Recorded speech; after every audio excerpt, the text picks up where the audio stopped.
नमस्कार दोस्तों, आज की कहानी का नाम है प्यार या हवस। नीमा के बेटा हुआ है। फ़ोन पर माँ के मुंह से खबर सुनते ही संगीता के पेट में ना जाने कैसा बुगला सा उठा, जो छाती से होता हुआ गले में आकर फंस गया। आंखों में बादल से छाने लगे। भारी मन से बेडरूम में गई तो देखा ईवा ड्रेसिंग टेबल के सामने बैठी बाल संवार रही थी। मम्मा, किसका फ़ोन था? तेरी नानी का, नीमा के बेटा हुआ है। अरे वाह, फिर तो समीर मामा को शानदार पार्टी करनी चाहिए, है ना मम्मी? बिल्कुल, संगीता अचकचाकर बोली। तू फ़ोन कर मामा को, पर इस समय तुम कहाँ जा रही हो? एक ही बेटी है उसकी, जहाँ जाना होता है बताकर ही जाती है। अपने संस्कारों की परिधि को पार करके एक कदम आगे चलने की छूट भी दी है उसे संगीता ने। फिर भी जब कभी ईवा घर से बाहर निकलने के लिए कदम रखती है, संगीता का मन चिंतित हो उठता है। श्वेता के घर जा रही हूँ मम्मा। उसने अपने जन्मदिन की छोटी सी पार्टी रखी है। अपने कुछ दोस्तों को बुलाया है, मिलकर तैयारी कर लेंगे। आ जाऊँगी 7-8 बजे तक। अच्छा, संगीता ने समक्षक्ष में कहा तो कुछ देर तक ईवा एकटक माँ को देखती रही। शायद वो उसके अगले सवाल का इंतज़ार कर रही थी। फिर जब देखा कि कोई और सवाल नहीं उठाया गया तो अच्छा मम्मी कहकर घर के बाहर निकल गई। संगीता खुश थी, लेकिन एक बात उसे बुरी तरह खटक रही थी कि उसे माँ ने क्यों सूचित किया, समीर ने क्यों नहीं बताया। शायद वो नहीं जानते कि उसका आत्मसम्मान आज भी उसकी भावनाओं से ऊंचा है। बिना बुलाए तो वो कैसी भी खबर हो नहीं जाती। समीर की शादी पर भी 2 बार बुलाने पर गई थी। समीर उसके सामने दूल्हा बना, कैसा बांका सजीला दूल्हा, लेकिन अपने मन का वो क्या करती। सारे समय पीछे पीछे ही रही। किसी रस्म रिवाज के बीच जब उसकी आंखें छलकने को होती तो वो अकेले कोने में रो लेती। उसने देख लिया था, समीर बराबर उससे नज़रें चुरा रहा था। 2-1 बार संगीता ने उसे अकेला पाकर बात भी करनी चाहिए तो बस हाँ हूँ कहकर ही रह गया। शादी के बाद समीर और नीमा घूमने गए, रिश्तेदारों के न्योतों पर भी जाते रहे, लेकिन संगीता ने जब भी बुलाया तो समीर छुट्टी ना मिलने का बहाना करके टाल गया। वो कभी कभी सोचती, नीमा ने समीर से उसके बारे में कुछ तो पूछा होगा, तो क्या समीर ने उसे सब कुछ बता दिया होगा। जीवन में अचानक कोई ऐसा दुख आता है जो इंसान को पूरी तरह से तोड़ मरोड़ कर चल देता है। समय धीरे धीरे ऐसे जख्म ऊपरी तौर पर तो भर देता है, लेकिन भीतर का रिसना कभी कभी वैसी ही पीड़ा देता रहता है। संगीता का दुख ऐसा दुख नहीं जो आकर चला जाए। उसका दुख तो मन के एक कोने में जाकर ऐसा टिका है कि जरा सी टीस से हरा हो उठता है। दर्द का कोई भाव चेहरे पर ना आने पाए, इसके लिए उसे हरदम सजग रहना पड़ता है, संघर्ष करना पड़ता है। मन छटपटाता है कि क्यों ना एक दिन भीतर का ज्वालामुखी फट पड़े और दुनिया देखे कि कितना लावा भरा पड़ा था उसके भीतर। आज भी माँ का मैसेज पढ़कर वो क्या कर सकती थी। शाम को रोहन आएंगे, संगीता के मोबाइल पर माँ का मैसेज पढ़ेंगे, फिर संगीता को भतीजे के पैदा होने पर मुबारक देंगे, फिर बाज़ार से मिठाई मंगवाई जाएगी, बधाई की रस्म पूरी होगी।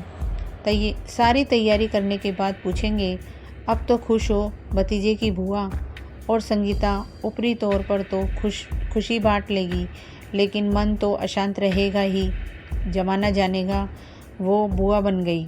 बुआ होने का नेक भी बहुत मिलेगा, लेकिन यह कोई नहीं जान पाएगा कि वो दादी बन गई। पोते को भतीजे की आड़ में छुपाना होगा उसे। अपने बहके हुए कदमों को याद करके ही वो अपनी बेटी को जमाने की ऊंच नीच समझाती रहती है।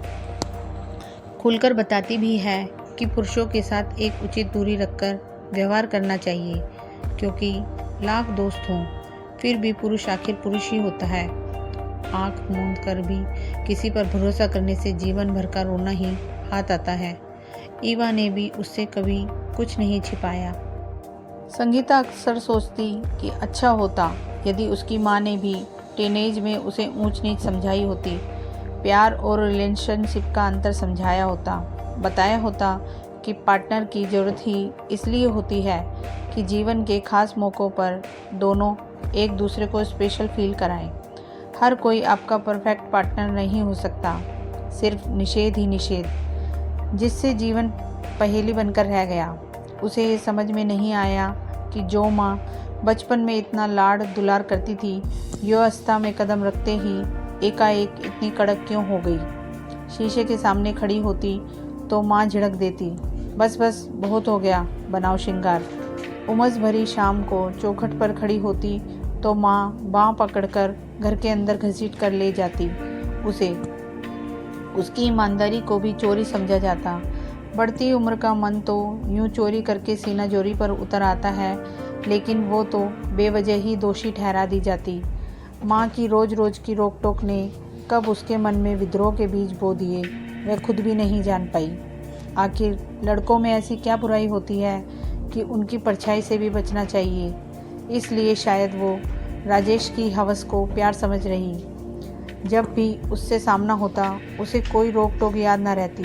धीरे धीरे वो तमाम बांध टूटते चले गए। इसी टूटे बांध का बहता सा पानी है समीर। उसकी गिरी गिरी तबीयत माँ की आंखों से बेतरह चुभने लगी। बार बार कोचने पर संगीता ने राजेश के प्रति अपने प्यार और समर्पण को स्वीकार कर लिया। माँ तो जैसे पागल हो गई। पिता घर आए तो दोनों ने राजेश को घेरना शुरू किया। उसे हर तरह के लालच दिए, लेकिन यह लालच भी मन से राजेश को संगीता के साथ बांध नहीं पाए और यह शादी टिकी नहीं।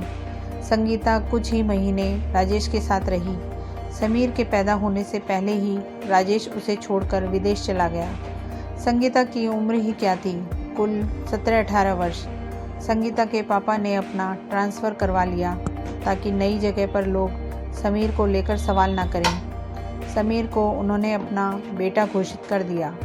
बेटे को गले लगाने के लिए संगीता की बाहें तरसती रह गई। शादी का जो अंजाम संगीता ने देखा था, उसके बाद वो फिर शादी करना नहीं चाहती थी, लेकिन माँ और पिताजी की जिद के आगे उसे झुकना पड़ा। संगीता को बेहद प्यार करने वाला पति मिला। शादी के 2 साल बाद ईवा का जन्म हुआ, लेकिन वो समीर को नहीं भूल पाई। समीर हॉस्टल में पढ़ा। छुट्टियों में जब समीर घर आता तो संगीता भी ईवा को लेकर माँ के पास चली जाती। मामा से ईवा की खूब जमती थी। वो कुछ दिन उसके लिए आनंद से भरे होते थे। दीदी दीदी कहकर जब वो संगीता को अपने हॉस्टल के किस्से सुनाता तो प्यार भरे संबोधन के गुलाब में मानो कांटे उग जाते। फिर कुछ ऐसा हुआ कि कुछ रिश्तेदारों ने समीर के कान भरे और वो सब कुछ जान गया। मन ही मन संगीता को अपराधी भी ठहराने लगा। उपेक्षा की नज़र से उसे ऐसे देखता कि संगीता कटकर रह जाती। कभी कभी तो वो अपने प्रति घृणा से भर उठती। ये कैसा जीवन दिया उसे। अपने बेटे को कितना अच्छा होता अगर माँ पिताजी की जिद ना मानकर समीर को ही लेकर अपनी ज़िंदगी काट लेती। दुर्भाग्य ऐसा कि वो दोबारा माँ भी नहीं बन सकती थी।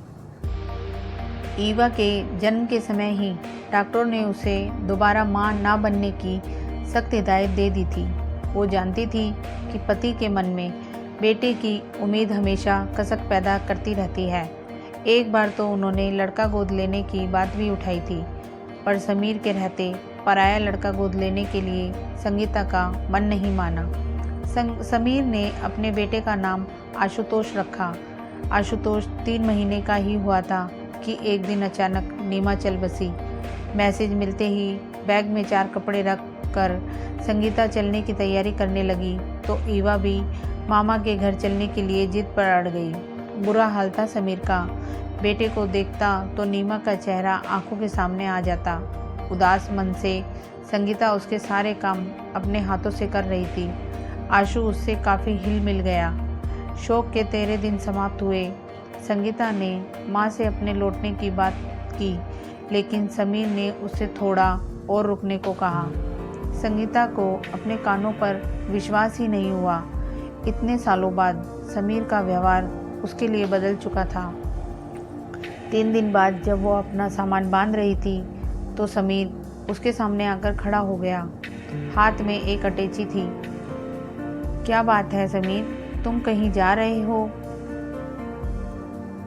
नहीं माँ, मैं कहीं नहीं जा रहा। आशु आपके साथ जा रहा है। क्या? संगीता का मुंह खुला का खुला रह गया, आंखें भीग गई। समीर के मुंह से माँ शब्द सुनने के लिए बरसों कान तरसते रहे। पिता बनकर ही शायद समीर ने जाना कि बेटे का मोह क्या होता है। आपका पोता लौटा रहा हूँ। नम आँखों से समीर ने आशुतोष को संगीता की गोद में रख दिया और कमरे से बाहर निकल गया। संगीता की आंखों में ढेर सारा धुआं भर गया। तभी आशुतोष ने किलकारी मारी तो संगीता ने झट से आंखें पोंछ ली। आज उसका पोता जो उसकी गोद में था। दोस्तों, कहानी पसंद आई हो तो इसे लाइक कीजिए, शेयर कीजिए और मेरे चैनल को सब्सक्राइब कीजिए। Thank you.